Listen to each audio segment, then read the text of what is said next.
Join our community by subscribing. Every click helps us share more stories like this one. The introduction. In the small town of Maplewood, hidden among the whispering pines and the echo of laughter from children at play, lay an undercurrent of unease, its streets, though lined of quaint cottages and blooming garden, harbored secrets that would disrupt the peace one fateful afternoon. In late October, the town was preparing for its annual harvest festival, a time for community spirit and celebration, but for some, the vibrancy of the season would soon take a dark turn. On the crisp morning of October 24th, the sun glinted off the dew-soaked ground, illuminating the vibrant autumn leaves. Residents bustled through their routines, but a sense of anticipation filled the air, tinged with an unidentifiable dread. As festival preparations unfolded, whispers of a growing tension between neighbors began to thread through conversations.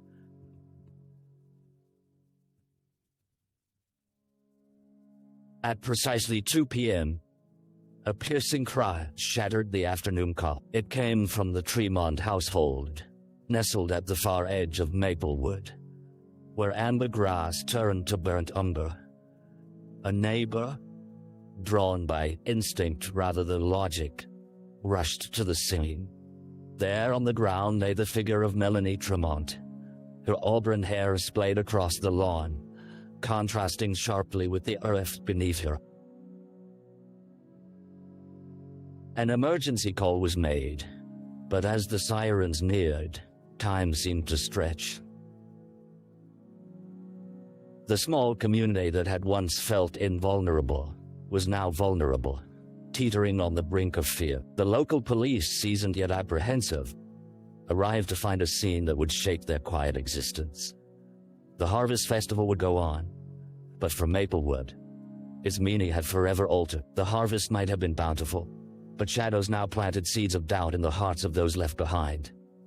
As the sun descended, a chilling feeling settled in the town, heralding an investigation that would unearth more than they bargained for. The truth, as it turned out, was buried far deeper than the autumn leaves that crunched underfoot.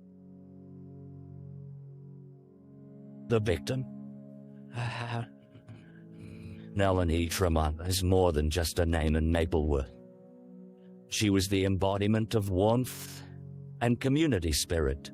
At 33, her life had unfolded like the pages of a beloved storybook. Growing up in a neighboring town, she had moved to Maplewood after college, drawn by its promise of tranquility and the charm of its close-knit residents. An elementary school teacher by profession, Melanie was adored by her students and their parents alike.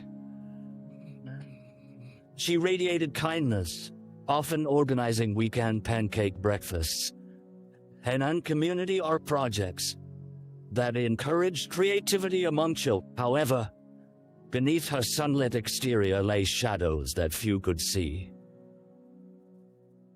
Melanie's marriage to Jason Tremont had blossomed amidst the hopes and dreams they shared. They were the couple everyone envied: frequent weekend getaways, cozy date nights, and a shared vision of raising a family. But as the years rolled on, the cracks began to show a strain that few knew still existed. Late-night conversations turned into silence, shared laughter devolved into disagreements, and what was once lively companionship began to ebb. On the day of her death, Melanie prepared for the harvest festival with unusually heavy footsteps. Those who saw her that morning noted a lingering melancholy in her bright eyes. Like the sun eclipsed by clouds, she had visited the local bakery, engaged in light chatter with the owner, yet something felt off. Was it the weight of unresolved issues lurking just beneath the surface? Or simply the pressure of community expectation? As authorities began their investigation, they sought to piece together not just the events that led to her untimely demise, but the life she had lived. The more they learned about Melanie,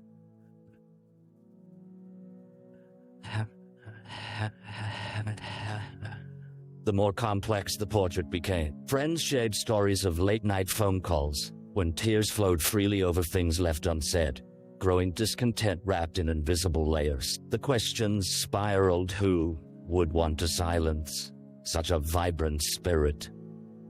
And what had truly transpired in the hours leading to her tragic end? The deeper they dug, the more they realized that this was not just a town with a victim. This was a community grappling with the unraveling of trust in the face of an all-too-terrifying truth. For crime scene.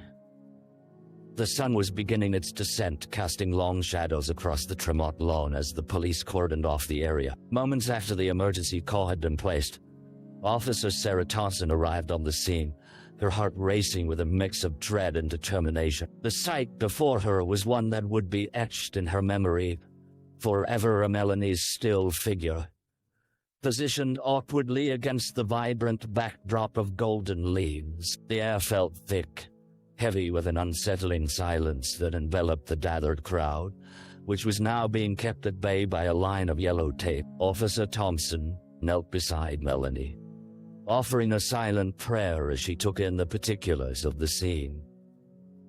Fragments of a life lay scattered without purpose, books once loved, a fallen pumpkin from the yard, hundreds of echoes of laughter, now muted. Yet, it was the marks on Melanie's wrist that caught her attention first, then red lines that suggested a struggle, painting a picture far darker than simply an accident.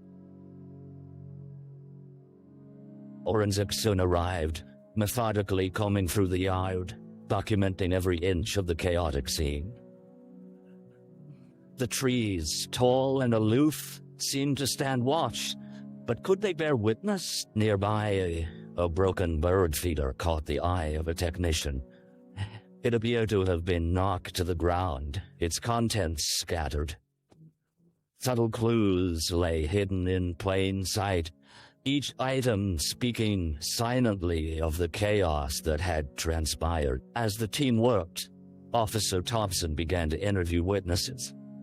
The neighbor would call for help, described hearing an argument late the previous night, a heated exchange between Melanie and an unidentified male voice. In the desperate urgency of that moment, it remained unclear to them just how vital those words would become in untangling the web before them. The investigation into Melanie's death was shaping into something more twisted than the tranquil facade of Maplewood had suggested. With shadows lurking beneath the muted whispers of citizens about their beloved teacher, Officer Thompson felt the weight of her badge heavily, aware that justice would require venturing into the layers of community secrets long buried. The real story behind the crime lay tangled amongst them, waiting to be uncovered.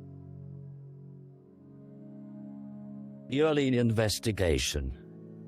The sun rose on a new day, yet the familiarity of Maplewood had been replaced with an air of disquietude. Officer Sarah Thompson convened a morning meeting with her team at the precinct, a small red brick building that had long stood as a protector of peace. Now, however, it served as a strategic nerve center for a case that had shaken their close-knit community to its core. Each officer shared insights gleaned from interviews, piecing together the troubling puzzle of Melanie Tremont's life. Officer Derek Hayes followed up on verbal reports, reaching out to the townsfolk who had been close to her.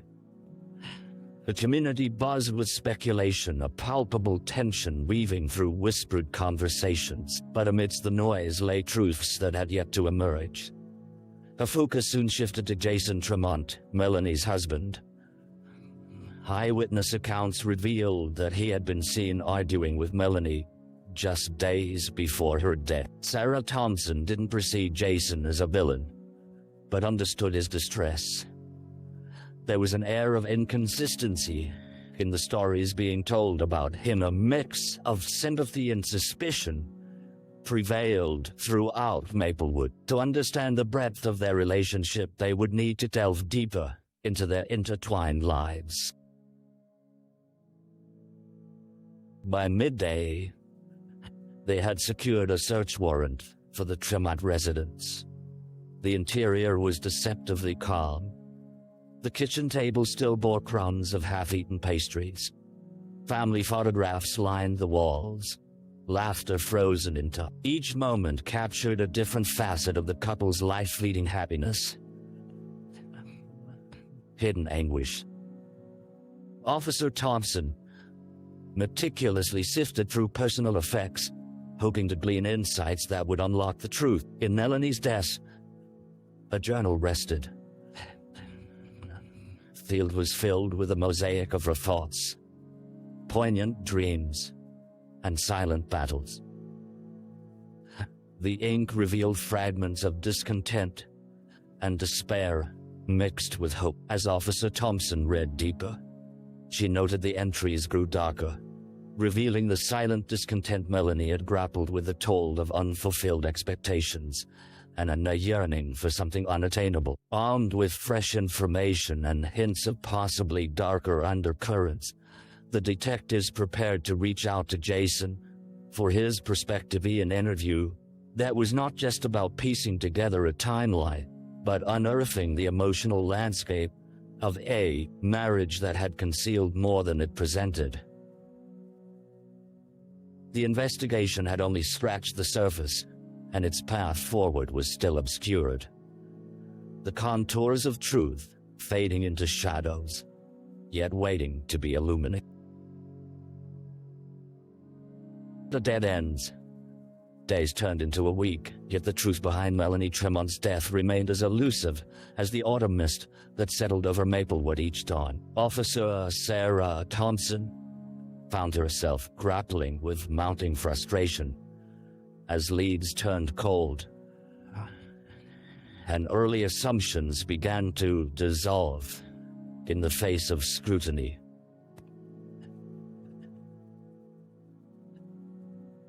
Every theory they pursued seemed to veer into a labyrinth of dead ends. The interview with Jason Tremont had yielded little clarity. He exuded a veneer of grief that felt superficial, a mask skillfully donned to shield the raw emotions simmering beneath. Jason's alibi for the night of Melanie's death was rock solid. Had attended a friend's gathering, confirmed by multiple witnesses, but something about his demeanor, a flicker of something undefined in his eyes, lingered with Thompson long after their meeting. Meanwhile, background checks into Melanie's acquaintances revealed a spectrum of characters, each with their own complexities. Among them was Brian Ellis, a former student who had recently reached out, expressing his admiration for Mel. Their email exchanges had turned personal, filled with sonnets of gratitude. There were glimmers of idolization that crossed the boundary into something more. Yet, after interviewing Brian, they found him as harmless as a bumblebee, genuinely distressed by the tragedy, his memories entangled in affection but devoid of malice. Frustration settled deeper into the team. They turned to Melanie's work life, reaching out to her colleagues searching for insight. While many described her as an inspirational teacher, one comment echoed like a pulse of lightning mention of a parent who had verbally clashed with Melanie during the school board meeting over her teaching methods. The mother's rage was all-consuming, but she had no alibi for that fateful afternoon. They reached out again. She was cooperative, if not overly friendly, yet her involvement felt circumstantial at best. At the end of another losing day, Sarah gazed out over the small town from her office window, the waning sun casting long shadow. She felt the weight of unturned stones pressing down on her. Every question swirled, drawing her into a vortex of uncertainty. Perhaps their assumptions about connection were misleading, burrowing deeper into friendships and strained relationships. A chance encounter, an unseen resentment. These too were threats, lurking just outside the boundaries of the known. Just as despair threatened to take root, the glimmer of hope surfaced.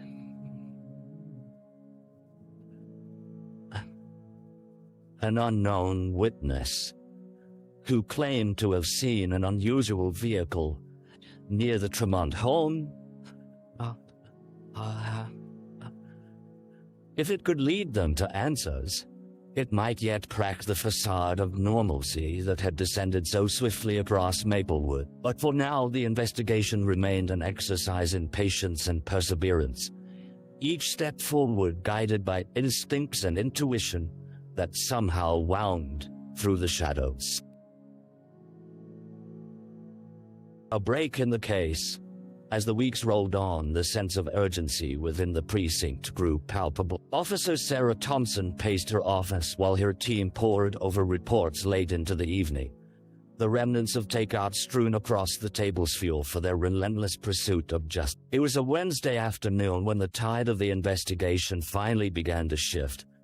Officer Derek Hayes had received a tip about a vehicle that matched the description given by a witness. The light blue sedan, scratched and unassuming, was frequently seen parked at the edge of town, often late at night. With the information in hand, Hayes wasted no time tracking down the vehicle's owner, Mary Sullivan, a woman with a checkered past marked by petty theft and erratic behavior. Although she disassociated herself from the recent tragedy, her story was worth investigating. When brought in for questioning, Mary's demeanor was skittish. Her hands fidgeted as she spoke, betraying an undeniable unease. At first, she insisted she had nothing to do with the Tremont household, but as the officers pressed, cracks began to surface. He claimed she was at home during the crime, but had been out late the night before, distracted by her own tumultuous relationships.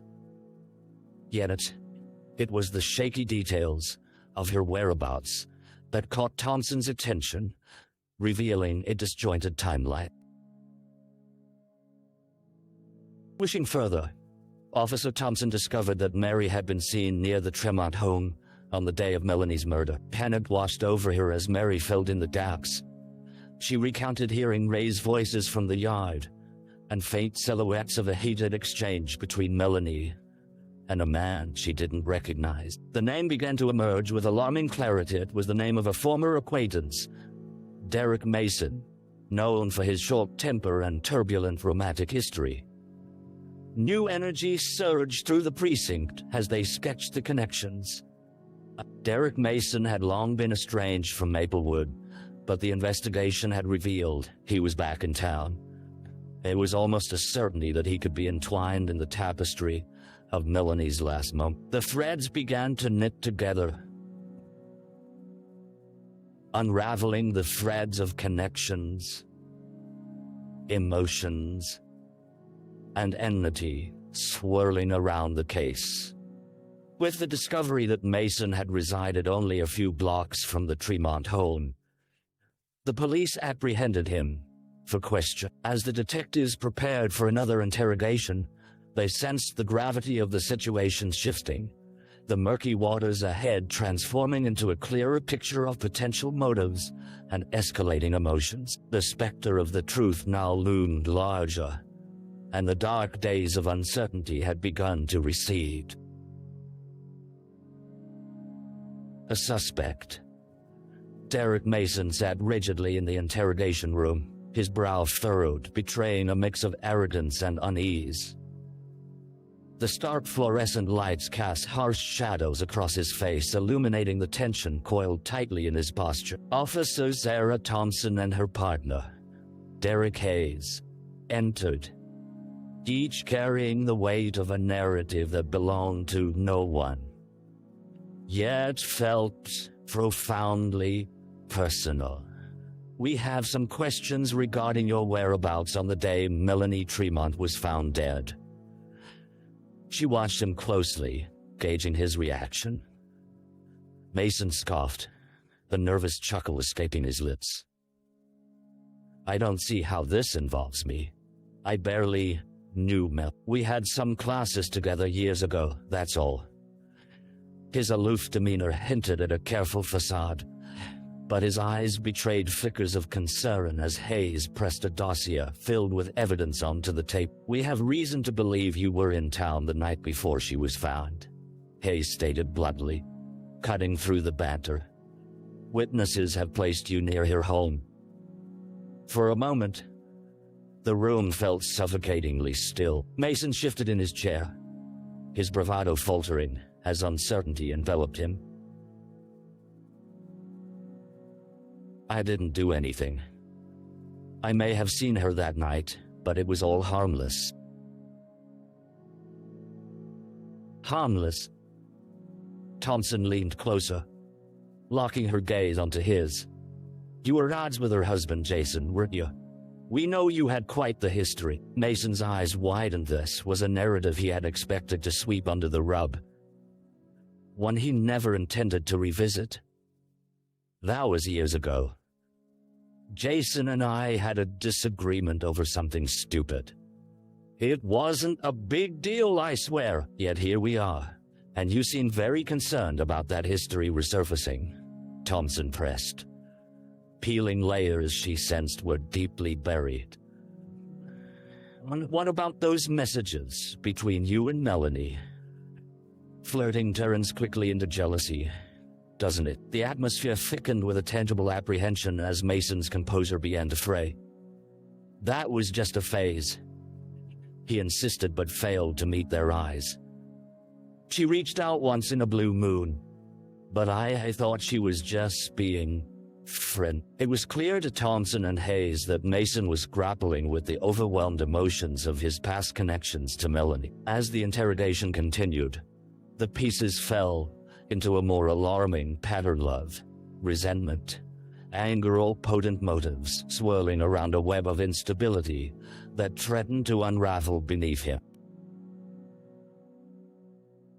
Through persistence, subtle manipulations of the conversation, and carefully placed questions, they began to see cracks in Mason's defense. The psychological barriers he had erected started crumbling, revealing the potential for rage lurking just beneath the surface. With every evasive response, Officer Thompson felt the noose tightening. The possibility of Mason's guilt loomed ominously. The deeper they delved, the more tangled the motives grew, and for the first time they sensed they were nearing a reckoning. The truth could be closer than they had anticipated. The trial. Months passed since Derek Mason was charged with the murder of Melanie Tremont, and the air surrounding the courthouse was thick with anticipation. As trial day dawned, the normally serene town of Maplewood buzzed with tension. News vans lined the street. Reporters flooded the area, eager to capture every moment of a case that had gripped the community. Families who had once known peace found themselves caught in the storm of scrutiny, while spectators waited to see how justice would unfold.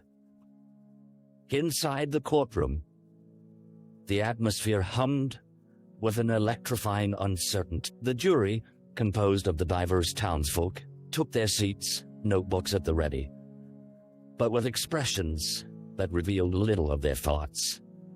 They were mere observers, yet also bearers of community expectation. At the front, Derek Mason appeared composed but hollow,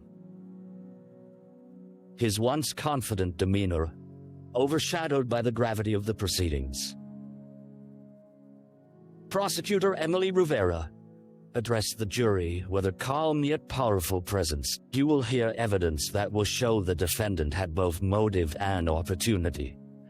He was romantically interested in the victim and had unresolved conflicts with her husband. Witnesses will testify to seeing him near the Tremont home the night Melanie was killed, and forensic evidence will place him even closer." With each word, gasps echoed from the gallery. The brief radiance of hope shattered slightly, and a collective understanding that justice could be found intertwined their hearts. The slide of a photo displaying Melanie's lifeless body brought an unsettling hush to the room. Rivera continued to paint a narrative of jealousy, intense emotions, revealing the dimensions of Derek's dangerous obsession. As the defense attorney, Thomas McAllister, presented his case, he tried to dismantle the prosecution's timeline, reminding the jury of their duty to find reason in the chaos of emotions that swirled around the case. Mason was simply in the wrong place at the wrong time, he insisted, presenting an alternate view that aimed to cast doubt upon the narrative built by the prosecution. Sometimes, obsession can mask benign intentions. This is not a case of murder, this is a misunderstanding blown out of proportion. The emotional turmoil took its toll, and the courtroom was rife with palpable tension as witnesses were called. For Brian Ellis, the former student whose admiration for Melanie had been misplaced, broke down on the stand, recounting bittersweet memories of his beloved teacher. His visible anguish resonated deeply with the jury. The loss felt collective, and empathy seeped through the cracks of skepticism. Finally, the defense called the key witness, Mary Sullivan, whose testimony proved pivotal. She described the argument she had witnessed between Melanie and an unidentified man that night, her eyes darting nervously as she spoke. The intelligence of Mason's calculated responses emerged as doubt clouded the courtroom. But a jagged truth surfaced. Mason was undeniably in the crosshairs, motivated by something much darker than mere obsession. As closing statements approached, the whirlwind of emotion and evidence mingled into a heavy stillness. Each person inside the courtroom began to bear their own burdens of relationships tangled in betrayal, the complexity of love's darker side unveiled right before them. And as each side rested, the question lingered unanswered. Would the jury see the evidence as a pathway to clarity, or would shadows linger long after the courtroom finally emptied? The determination of justice now rested in their hands.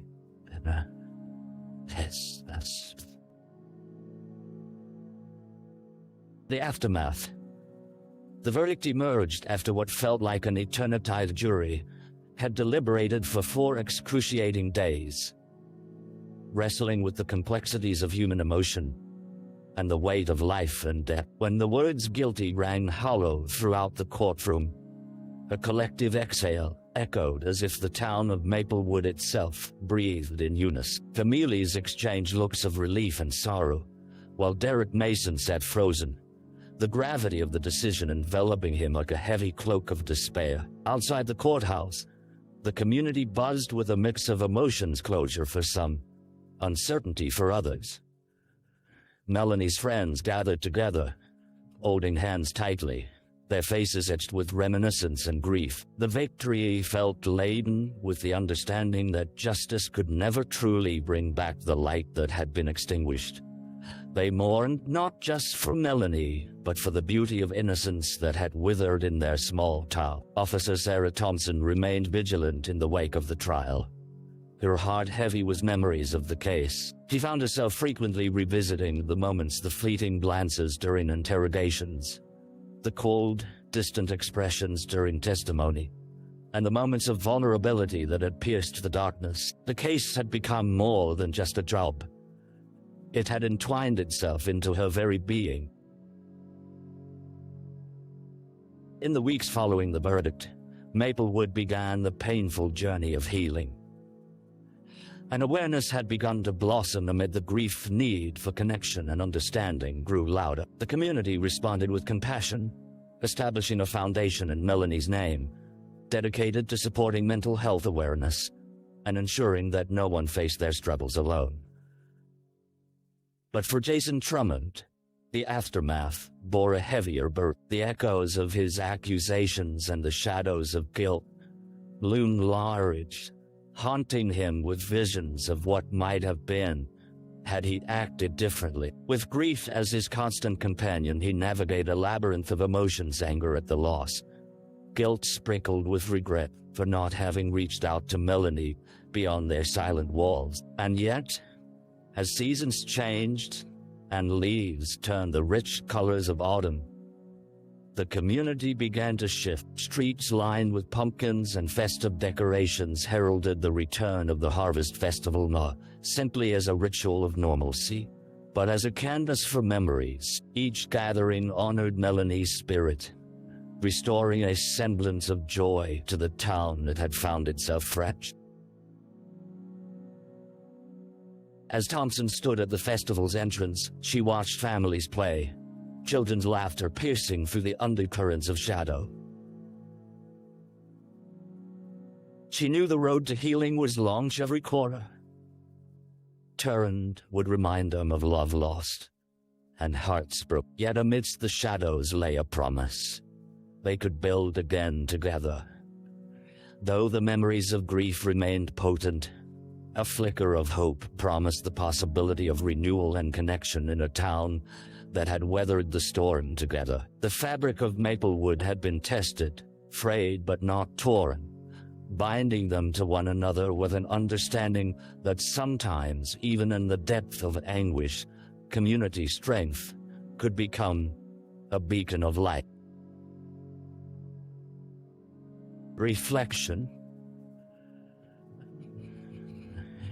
In the quiet aftermath of tragedy, the remnants of grief lingered in the air, a constant reminder of the fragility of life.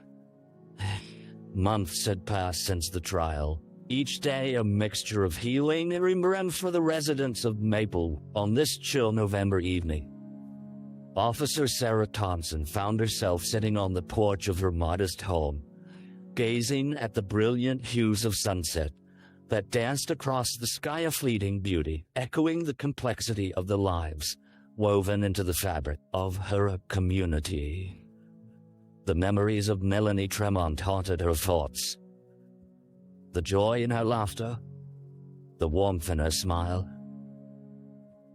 and the irrevocable pain of her loss lingered as if embodying the very essence of Maple. Dreams that had burst with hopes of family and future now lay in quiet stillness, forcing those left behind to confront the raw nature of their own depths. For Thompson, the case had been a catalyst for introspection. As an officer, she had always sought justice, driven by duty and the desire to protect. But as she faced the shadows that had danced around memories of that fateful day, she recognized the deeper lesson in the tragedy, truth that reverberated through every investigation: the importance of community, love, and vulnerability.